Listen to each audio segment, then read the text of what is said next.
حياتي قبل الحلقات تيه بضياع بشتاتي من دون نعيم الآيات نرتاد لنحفظ. Ke sekolah belajar matematika. Setelah itu, jangan lupa tilawah. Sebelum acara dibuka, mari bersama ucapkan bismillah. Bismillahirrahmanirrahim. Assalamualaikum warahmatullahi wabarakatuh. Waalaikumsalam warahmatullahi wabarakatuh. Berjumpa lagi dengan saya Mar'atus Solihah dalam podcast Al-Biruni Mandiri TV, Leadership, Entrepreneurship, and Qur'ani. Masya Allah, pemirsa yang dirahmati Allah, alhamdulillah di hari yang cerah ini sudah hadir sosok yang luar biasa di balik berdirinya sekolah Al-Biruni Mandiri TV. Nah, pasti pada penasaran kan? Selama ini didengar sekolah Al-Biruni Mandiri ada di Panaikan, ada di Karantina, ada di Jalan Jipang, ada juga di Karundung, tapi pasti banyak yang belum tahu siapa sih sebetulnya di balik sekolah Al-Biruni Mandiri TV. Dan beliau adalah Dr. Erna Triherdiani, SSI, MSI. Assalamualaikum Bu Dr. Erna. Waalaikumsalam warahmatullahi wabarakatuh. Masya Allah, bagaimana kabarnya Ibu? Sehat? Alhamdulillah. Alhamdulillah. Boleh saya gali-gali sedikit Bu ya? Penasaran sekali. Tapi sebelum itu mungkin bisa saya perkenalkan sedikit ya tentang Ibu Erna. Jadi nama lengkap beliau adalah Ibu Dr. Erna Triherdiani, SSI, MSI. Beliau dilahirkan di Bandung 29 April 1975 dan sekarang beliau tinggal di Faisal, Makassar. Dan kegiatan atau aktivitas beliau saat ini adalah yang pertama sebagai Ketua Yayasan Al-Biruni Mandiri, kemudian juga sebagai dosen pengajar program S1 dan S2 Statistika, dan juga aktif di organisasi Persaudaraan Muslimah di Departemen Dakwah. Dan hobi beliau adalah berkebun. Masya Allah, luar biasa Bu Dr. Erna. Nah ini saya penasaran Bu Erna, kalau boleh tahu kabarnya. Nah ini kabar-kabar yang didengar oleh masyarakat, apa betul Bu Erna ini lulusan dari salah satu universitas atau institut ya yang paling terkenal di Indonesia, ITB, Institut Teknologi Bandung. Apa betul itu Bu Erna? Iya, betul itu. Masya Allah. Kalau boleh tahu S1, S2, S3-nya di mana saja ini? Alhamdulillah, saya S1-nya dari Institut Teknologi Bandung jurusan Matematika. Kemudian pada saat itu saya lulus zamannya reformasi. Oh, 1998. Ya, sekitar tahun segitu. Dan pada saat itu alhamdulillah saya mendapatkan beasiswa karya siswa. Masya Allah. Untuk lanjut S2 di beasiswa jadi S2-nya. Oh. Iya. Tapi memang ketentuannya bahwa saya harus ikatan dinas, dan alhamdulillah yang memberikan rekomendasi itu dari Unhas. Jadi alhamdulillah pada saat itu saya mendapatkan kesempatan lanjut kuliah S2 di ITB kembali. Dan setelah lulus di jurusan yang sama ya? Di jurusan yang sama. Karena kebetulan itu hari salah satu syaratnya siap untuk menjadi dosen di universitas yang ditunjuk yang bukan untuk program karya siswa. Dan pada saat itu saya memilih ya salah satunya Unhas. Masya Allah. Ya. Kemudian untuk S3-nya? Kalau untuk S3-nya karena kebetulan pada saat itu saya kembali ke Unhas itu tahun 2000. Dan saya tahun 2001 menikah, dan alhamdulillah ada juga langsung dianugerahi anak ya. Masya Allah. Ya. Nah pada saat itu akhirnya saya mulai berpikir untuk bagaimana cukup berat meninggalkan Indonesia gitulah. Ya. Pada saat itu padahal sebetulnya kesempatan itu ada ya? Sebenarnya pada saat itu ada. Masya Allah. Ya salah satunya kan lagi banyak program dari apakah itu dari UNHAS itu sendiri atau dari Dikti. Banyak kesempatan itu. Cuman kebetulan dengan berbagai macam pertimbangan akhirnya saya memilih kembali lagi ke institusi sendiri yaitu ITB lagi. Ya dengan asumsi bahwa kebetulan kan saya juga harus sekolah dengan mengasuh juga anak-anak gitu. Masya Allah. Nah buat saya sendiri secara pribadi ya harus bertanggung jawab terhadap anak. Nah kemudian di samping itu juga di sisi lain kita pun sudah merintis Al-Biruni. Ya jadi dari tahun Al-Biruni itu mulai muncul, kita mulai mendirikan itu tahun 2002. Jadi saya menikah 2001. Mendirikan Al-Biruni itu tahun 2002. Dan saya harus sekolah S3 itu 2004. Jadi kalau misalkan saya pergi jauh-jauh sekali yang tidak bisa mobile untuk pulang pergi selama kuliah ya gitu ya, itu sulit buat saya. Ini pun saya istilahnya terpaksa mungkin minta maaf pembimbing yang dulu, mungkin ada yang tidak tahu bahwa sempat saya 1 bulan sekali itu kembali ke Makassar itu hanya untuk koordinasi dengan guru dan karyawan yang ada di Al-Biruni seperti itu. Masya Allah, luar biasa ternyata ya. Jadi sebelum kita ke berdirinya Al-Biruni, yang banyak penasaran itu kan dengan sosoknya Bu Erna sebagai pendiri. Saya pernah mendengar bahwa Ibu Erna ya, saya pernah mendengar bahwa Ibu Erna pernah juga mencoba UMPTN yang kedua kalinya. Padahal sudah S1 di ITB ya. Iya. Tapi kemudian tahun keduanya mencoba lagi. Kalau saya tidak salah di kedokteran. Ya. Betul. Bu Erna. Nah, mungkin bisa diceritakan bagaimana itu ceritanya, padahal ITB itu kan sudah elit ya kalau dipandang masyarakat, kalau wah kuliah di mana, di ITB, wah jos gitu. Nah ini kenapa ada keinginan untuk mencoba kembali di kedokteran di tahun kedua? Untuk yang awal-awal itu ya sebenarnya saya tuh senang dengan matematika. Ini adalah pengaruh dari guru saya waktu SMA barangkali sebenarnya. Akhirnya saya senang matematika, sehingga dulu itu pilihan pertama matematika, pilihan kedua pun matematika gitu ya. Cuma lain jurusannya. Jadi pilihan pertama ITB, pilihan kedua kalau tidak salah dulu saya memilih Unpad. Alhamdulillah dapat pilihan pertama. Ketika menjalani ya saya sebenarnya cukup agak kaget dengan isi mata kuliahnya. Mungkin saya bayangkan itu bahwa saya menghitung integral, turunan dan lain-lain, mengaplikasikan dan lain-lain. Ya ternyata saya menghadapi betul-betul murni gitu ya. Nah pada saat itu saya adaptasi selama 1 tahun, 2 tahun. Jadi saya ikut UMPTN itu tahun ketiga. Karena ya saya merasa bahwa saya salah jurusan gitu ya. Dan saya berpikir mata kuliah apa yang tidak ada nggak ada matematika seperti itu ya. Saya pikirkan barangkali saya bisa ke kedokteran. Jadi pada saat itu ya saya merasa bahwa kayaknya saya nggak bisa di matematika. Saya berusaha untuk misalnya kabur lah atau lari dari masalah.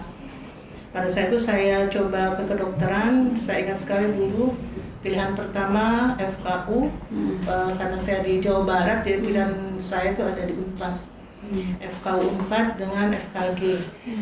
Dan alhamdulillah pada saat itu tahun 95 saya masuk di pilihan pertama yaitu di FKU 4. Nah cuman pilihan memang orang tua tidak merelakan saya untuk kuliah di 2 tempat, harus pilih salah satu. Nah itu yang membuat akhirnya saya berpikir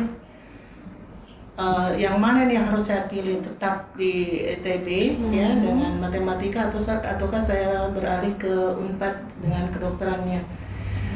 Nah kemudian saya mulai berpikir kenapa saya nggak bisa di ITB. Kalau saya tidak bisa atau tidak mampu untuk belajar, kenapa saya bisa masuk kedokteran yang kata orang susah gitu. Iya, betul. Akhirnya pada saat itu saya menemukan bahwa selama ini kenapa saya tidak bisa? Ya karena saya tidak belajar, saya tidak mau gitu. Bukan tidak mau apa ya?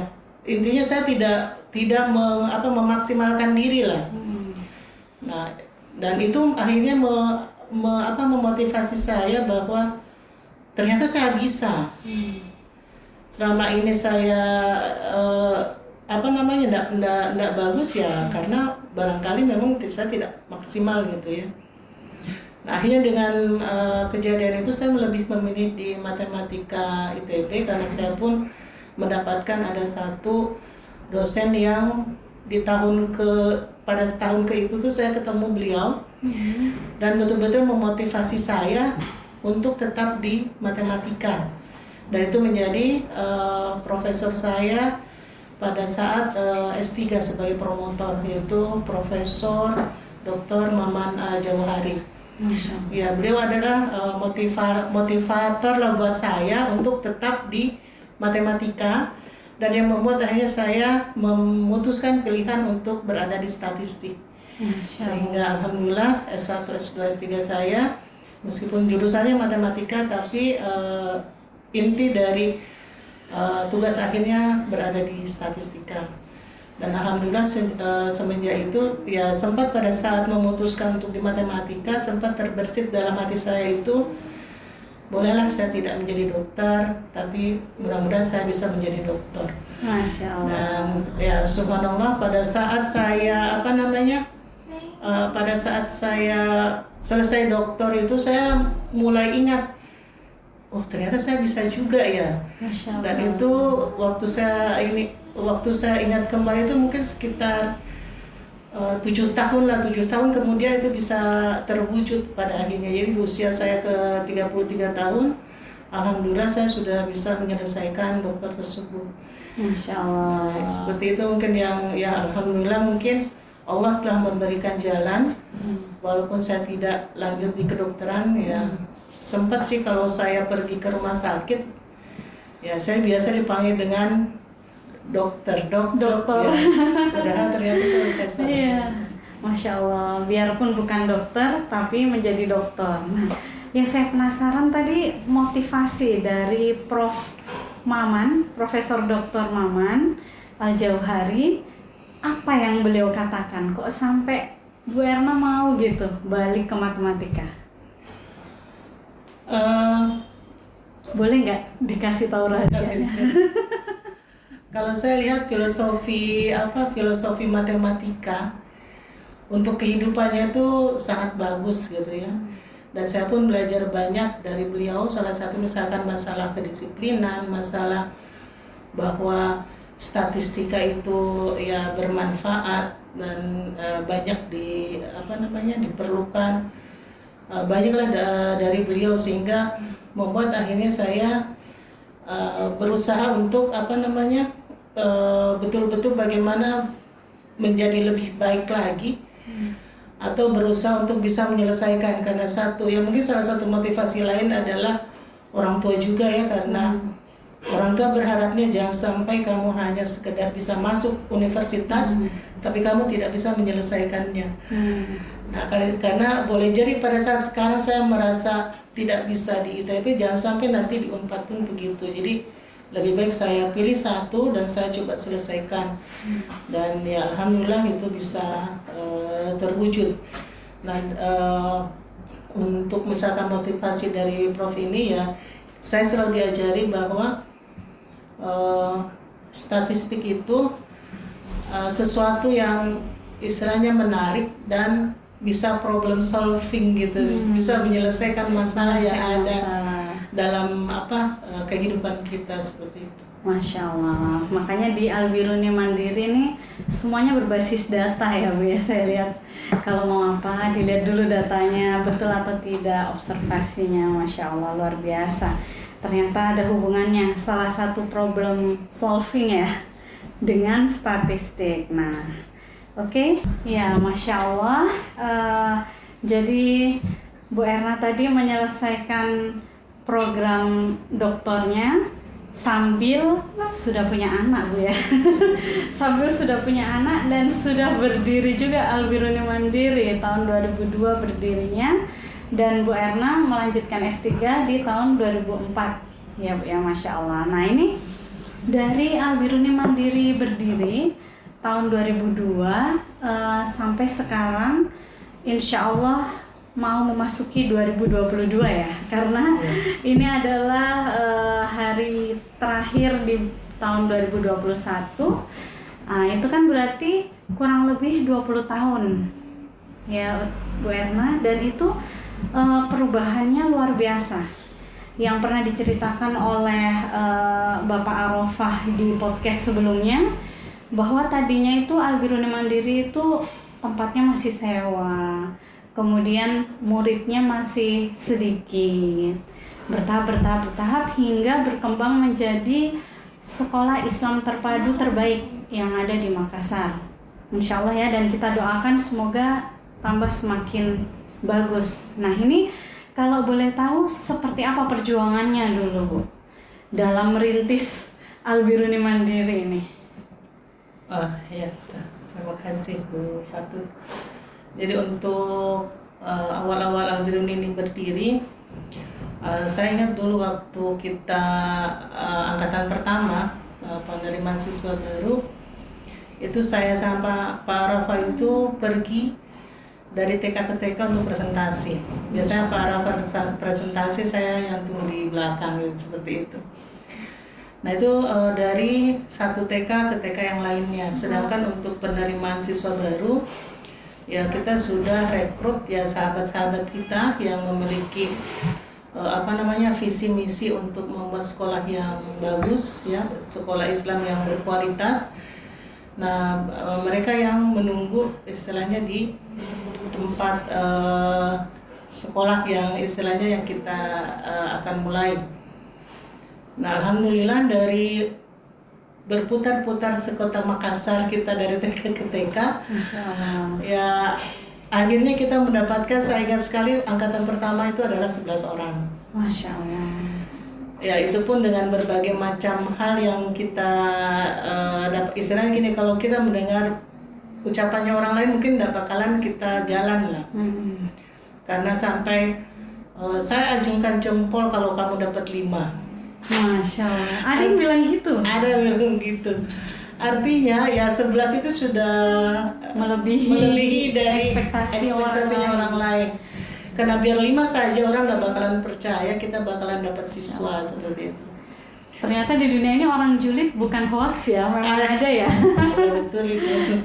Makanya betul katanya Pak Arafah yang selalu digaungkan, jangan berpikir negatif, selalu beliau seperti itu, Masya Allah. Iya. Nah, alhamdulillah pada saat itu kita berjalan dengan 11 orang ini, dan alhamdulillah generasi awal ini cukup bagus, dan kita dulu sewa di satu kotak di Hotel Maranu ya dulu itu. Karena dulu kita masih gabung dengan ada kursus sempoanya Pak Arafah gitu ya, dengan temannya. Nah, kemudian seiring dengan itu, kemudian kita tahun kedua sudah tidak bisa di situ karena pada saat itu mau direnovasi. Ya, akhirnya kita berpindah ke Masjid Raya. Nah, di Masjid Raya ini mungkin sekitar 3-5 tahun kita di sana. Nah, kita masih dalam status sewa juga gitu ya. Dan di situ alhamdulillah siswa kita yang pertama itu adalah 11 orang. Karena alhamdulillah anak-anak itu cukup bagus dididik oleh ustazah pada saat itu. Dan alhamdulillah siswa kita tahun kedua itu saya ingat 38. Masya Allah. Ya, kalau misalkan orang lain berpikir ada sekolah langsung ratusan, ya alhamdulillah, tapi kalau kita dengan dari 11 ke 38 itu sudah ya alhamdulillah seperti itu.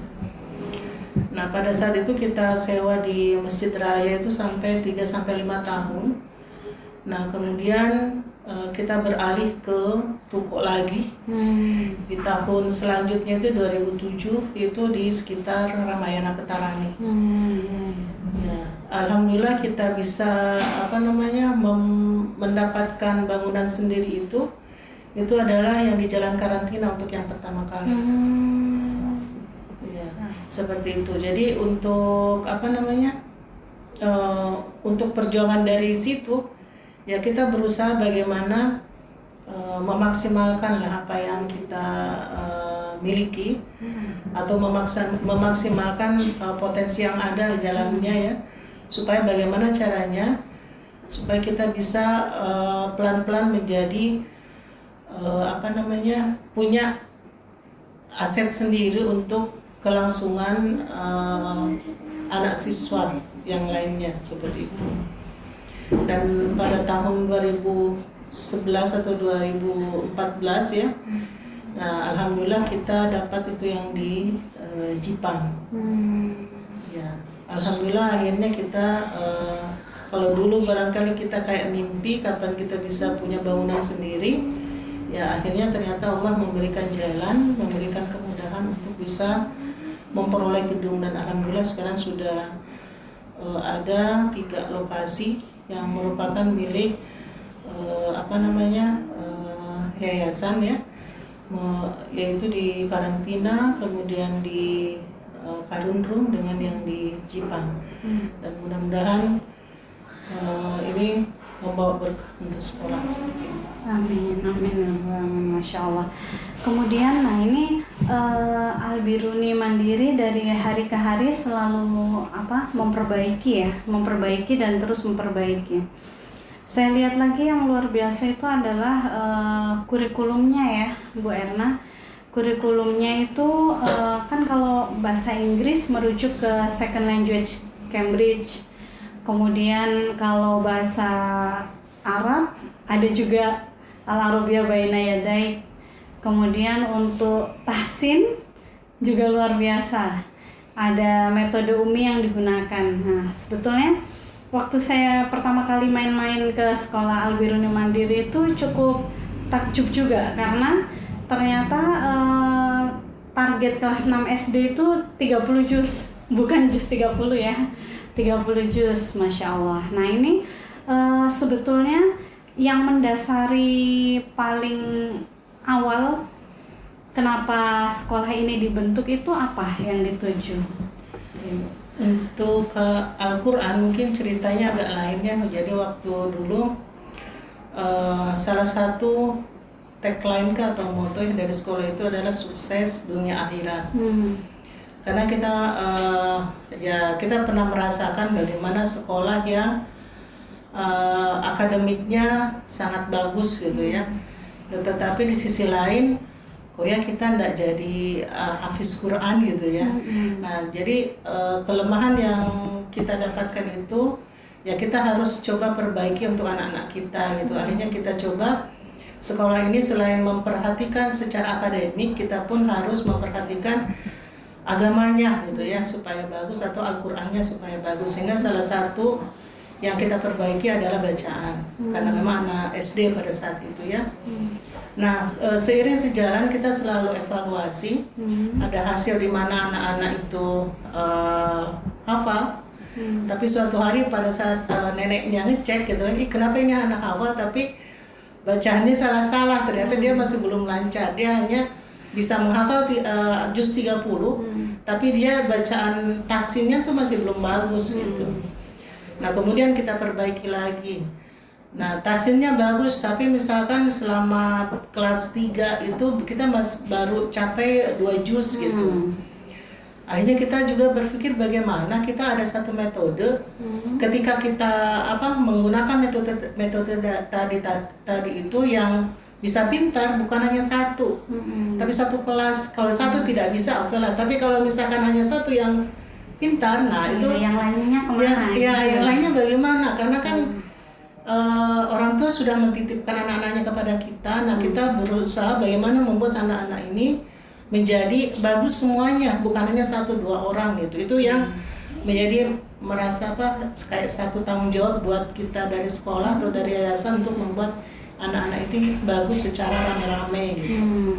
Alhamdulillah ketemu metode Umi, kita coba laksanakan dengan berbagai macam metode yang kita tahu. Ya kadang kan kalau ada yang tidak bagus dalam hal apa ya kita coba konsultasikan ke sana, memberikan saran bagaimana untuk merubah misalkan dari sistem apanya, atau misalkan diberikan masukan dalam hal step by stepnya gitu ya. Nah, alhamdulillah pada saat ini akhirnya taksirnya anak-anak berubah. Nah, tetapi ketika taksirnya anak-anak berubah, kita pernah dapati ada satu anak yang dulu itu pada saat masuk taksirnya belum bagus, tetapi ketika konsen ini anak bisa hafiz Quran itu kelas 3 itu sudah hafiz Quran. Nah, pada saat itu menjadi motivasi buat saya, ternyata itu anak bisa juga ya. Nah, tapi kenapa tidak kita terapkan untuk anak yang lain dan kita coba cari metode supaya anak-anak termotivasi sehingga mudah. Karena saya bagaimana misalkan kalau kita lihat para ilmuwan Islam misalkan seperti Al-Biruni sendiri, Ibnu Sina dan lain-lain.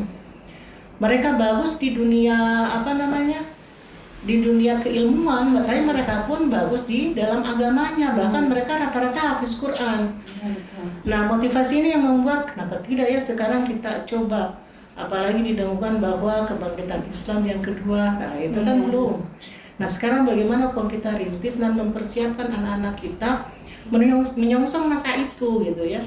Ya kalaupun istilahnya kita tidak hidup pada masa itu, minimal kita sudah menyiapkan generasi ini untuk mempersiapkan diri istilahnya kebangkitan Islam yang kedua tadi gitu. Jadi anak-anak yang memiliki hafiz Quran, tetapi dia pun menjadi ilmuwan yang cukup bagus gitu. Ya siapa tahu kalau dulu ada Al-Biruni, nah mungkin akan lahir lagi ilmuwan lain yang istilahnya hafiz Quran pada era sekarang ini. Nah, dan alhamdulillah pada saat itu kita dipertemukan dengan ya mungkin semua kenalnya dengan Ustadz siapa? Adi Hidayat ya.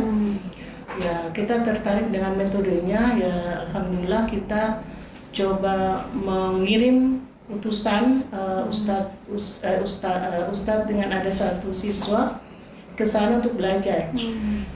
Dan alhamdulillah semenjak pulang dari sana kita coba diterapkan apa yang mereka dapatkan di sana itu di pelatihan sana di sini, dan alhamdulillah itu memotivasi kita bahwa ternyata anak-anak dimudahkan gitu ya. Jadi dan kita pun baru mengetahui bahwa hafiz Quran itu tidak serta-merta langsung mungkin ya. Iya, butuh proses yang panjang. Iya, ternyata butuh proses. Iya, tapi ya kenapa tidak kita lalui gitu. Minimal anak-anak merasa wah ternyata bisa ya saya menamatkan hafal dari 1 sampai 30 juz. Kemudian setelah itu ternyata saya bisa mungkin ya 1 sampai 5. Atau misalkan ada sampai 10. Ya, tapi dengan pelan-pelan seperti itu ya alhamdulillah itu mampu memotivasi anak-anak, ada yang akhirnya senang dan termotivasi untuk selalu meningkatkan kemampuan menghafalnya. Dan alhamdulillah semenjak itu beberapa anak-anak itu ya saya lupa kemarin itu kalau tidak salah yang awalnya di awal itu misalkan kita dalam 1 tahun berapa 1 orang, misalkan 5 orang, kemarin itu lebih dari 30 orang. Masya Allah. Dalam 1 tahun bisa menyelesaikan hafalan tahap 1. Tahap 1 ya, karena kan untuk tahap 1 itu kan setoran sampai selesai. Nanti tahap 2-nya yang per juz satu kali duduk 1 juz. Masya Allah, sampai level 8 ya. Yang 30 juz sekali duduk.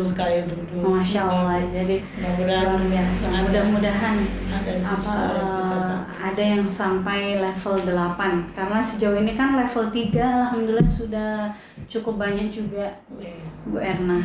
Masya Allah ya, level 3 sekali duduk 3 juz, nggak lupa. Masya Allah. Nah, ini kan menyongsong era digitalisasi ya. Agar Al-Biruni Mandiri tidak hanya bisa dinikmati oleh yang ada di Makassar. Mungkin kan yang ada di Maluku pengen belajar juga, tapi terbatas